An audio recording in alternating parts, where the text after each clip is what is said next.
these are if I forget where in New York, but there was a police chief who was being pressured by the governor of New York to do a crackdown, to be part of this crackdown party they've been having all week, and he refused. Said these people aren't doing anything wrong. Yeah, there was that good news, and now there's all the signs. Albany cops are hot at the protests. According to the Albany Times, Union, New York State troopers, and Albany police did not adhere to a curfew crackdown on protests. Protesters urged by Governor Andrew Cuomo and Albany Mayor Gerald Jennings. The headline was, New York cops defy order to arrest hundreds of Occupy Albany protesters over at Raw Story. And, of course, that's just from almost a week ago, and things are just changing so fast. And then the following week, things went crazy. And there was another positive development in Nashville. There was also repeated attempts to shut down Occupy Nashville. And reading from this story here, night court magistrate throws the book at Haslam. Troopers over Occupy Nashville arrest. It's not every day you get to see a night court magistrate smack down the governor of Tennessee, a legal observer said outside the Metro courthouse at 2:30 a.m. today. Yet that's what happened in the early morning hours, as Metro Night Court Judge Tom Nelson told the troopers who arrested 25 peaceful Occupy Nashville protesters at midnight on Legislative Plaza, along with scene reporter Jonathan Metter, who was attempting to get off the plaza when he was cuffed and hauled off. They just, arrest everyone. That the curfew being enforced at the Capitol had no constitutional grounds whatsoever. I have reviewed the regulations of the state of Tennessee, and I can find no authority anywhere for anyone to authorize a curfew anywhere on Legislative Plaza, Judge Nelson said. And I think in this clip, maybe, the judge says that, okay, if you're going to change the rules, you have to give them enough advance notice, which is exactly the situation here. That's what happened, and that looks intentional. They wanted a bunch of arrests, and it's not working for them. It keeps it in the news. It galvanizes more people to come out to these things to show support, and when they get violent, as they did in Oakland, oh boy, that just makes the movement stronger. Is that what they're trying to do? Well, maybe they're trying to keep them a little less low-key now after the high-profile Oakland situation. Dragged out. More than 20 were arrested, but released just a few hours ago. News 2 got exclusive video of the commissioner's decision. I am not criticizing the Highway Patrol, but you have no lawful basis to arrest or charge those people. For 3 weeks, they sat up there and protested under no admonition whatsoever that they're violating state policy regarding camping out on Legislative Plaza or they're committing a crime.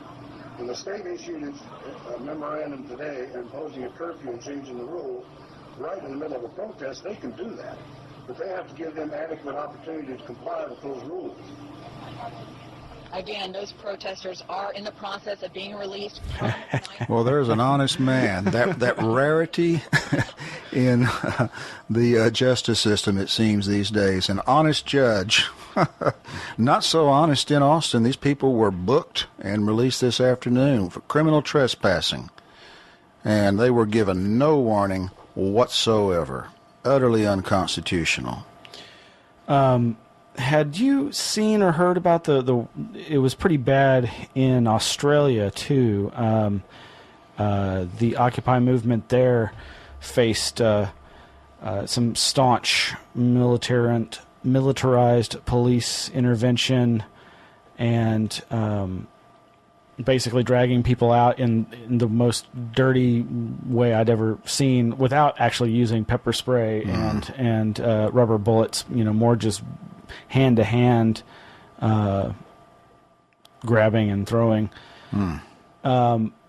This I've mentioned on I guess both other shows that I've been on talking about this issue, but I was really impressed with the Occupy the 040 folks talking about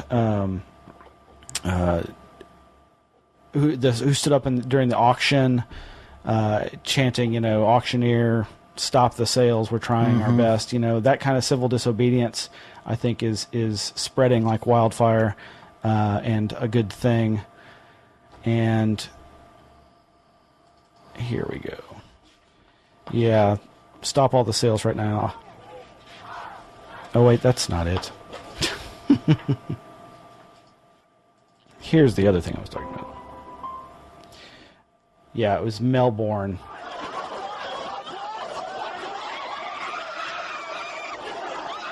I'm one of the reporters here at the Herald Sun. My name's Amelia Harris. My colleague Anne and I have been down here since the early hours of this morning at City Square. Scenes have turned to chaos lately. The police have come in, broken up this protest. They are dragging these protesters out by the dozen. As you can see, it is completely chaotic. There are police from the Critical Incident Response Unit, the riot squad, people from uniform, even people with search and rescue gear on. Police are dragging these protesters out. As you can see, they're being held by their arms, their legs. We've been tweeting about this, we've been updating our website, but now things have just taken an absolute turn. All that stuff on this book.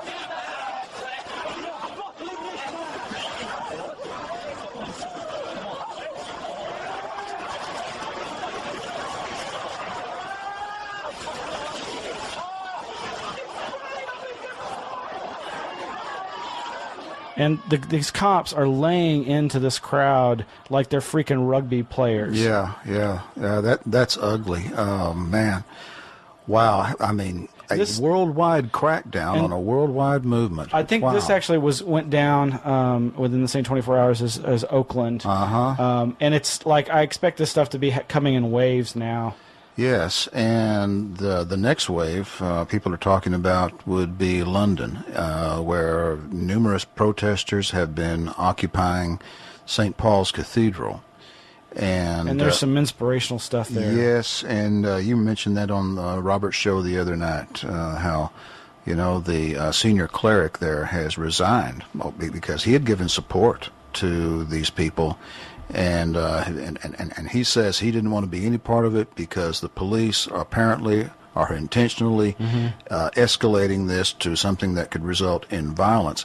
But the story that's come out since we did that show was that it looks like there are plans for Christian groups, as in real Christians, to surround the protesters with a ring of prayer. And if the cops should dare to go there, well, they'll be singing, "I fell into a burning ring of prayer, went down, down, down to hell," and so forth. But that'll be interesting to watch. But it really seems to be coordinated, doesn't it? These globalist banker monstrosities have their hand in countries all over the world, and people are rising up, and they are, causing this crackdown. There's been also, of course, I think we'd mentioned Cornel West getting arrested.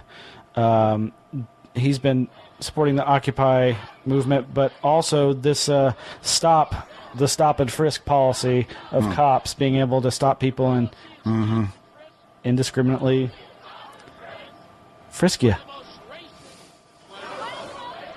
And there's that human microphone technique. Man, but again, Cornel West, and him going up against Peter Schiff and their little tete-a-tete about the advent of labor laws and who were those just wonderfully given to us by the corporations and their benevolence, as Schiff was suggesting. The thing I doubt, Schiff is acting like he's one part of the 1%, but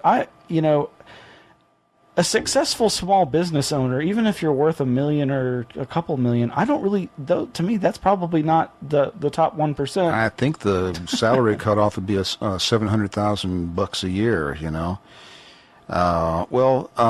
the police are using all kinds of excuses to crack down, just suddenly changing the rules. So we've talked about how they're, wanting to get permits and so forth. The Richmond, Virginia Tea Party is pressuring the police there to start charging the Occupy protesters thousands of dollars. But they've really come up with some inventive ways recently that are troubling. There's two. That one was at Occupy Atlanta. What they used as an excuse to go in and break that up was that some guy showed up there with an AK-47. No one knew him, and they don't, and he didn't give his name, and he just identified himself as Porch, and hung around for a while, long enough for the cops to come in, and guess who wasn't there when they arrested him? Very suspicious. Not that, and you know, he wasn't breaking the law. That's the other thing about it. It is legal to you know, carry a gun in certain circumstances, and it was there, is my understanding, of Georgia law. But I got to tell you, here's one from Occupy Denver that just amazed me. Actually, this was. Oh, there's two, yes. Occupy Denver, where it's come to light, Channel 9 in Denver discovered that a trade name claim filed Thursday to lock down rights to the phrase Occupy Denver didn't come from movement organizers, but from the address of a law firm run by a prominent supporter of Governor John Hickenlooper and Denver Mayor Michael Hancock. They were going to try to shut this thing down by saying you can't use the name Occupy Denver because we own the trademark on it. That is certainly. We're going to bring the trademark riot police in? Yeah, I guess so. Homeland Security and you know they're into everything now, and a violation of copyright or trademark would be, I guess, the kind of thing that it doesn't have anything to do with Al Qaeda, of course, and also this one. In Phoenix, I'm reading from a story here. In Phoenix, Arizona, a stack of provocative flyers found near the Occupy Phoenix protest has been a source of concern to law enforcement. The flyers encourage violence. And it goes on here and says that Occupy Phoenix protesters say they are not responsible for the flyers and that they must have come from an outside group. Yeah, the cops. Anyway, the police there in Phoenix are looking into it. We don't have a direct connection yet that this is directly related to that event, meaning Occupy Phoenix, said the cop. Our investigation will look at all that. And, well, Occupy Phoenix spokesman Paul Polchaski says the group is worried that police might use the flyers as a reason for stronger tactics. So Phoenix is one to watch, and that's the excuse that they're going to use there. Somebody in a forum I frequent was talking about the tactics that the cops have been using in Seattle. Of course, remember, Seattle is where the Obama administration's front line in the war against medical marijuana is going down, armed and dangerous. Oh, boy. Not the pot users, but the pot enforcers, the anti-pot enforcers. But also at the Seattle Occupy, this correspondent says, talking about the police, basically the Occupy group there, the General Assembly, voted to move off their location where the cops were harassing them to the campus of the Seattle Central Community College. The person was saying it's their thinking that they're going to occupy ground than actually occupy it. They would make the occupiers. They're talking about the cops. This person says they would wake the occupiers every hour and shine lights in their face. Got to the point where people were being arrested simply for sitting down. The core group insisted that being able to sleep was a priority, so they decided to cede the territory. And they ceded it. They literally picked up physically and marched the camp.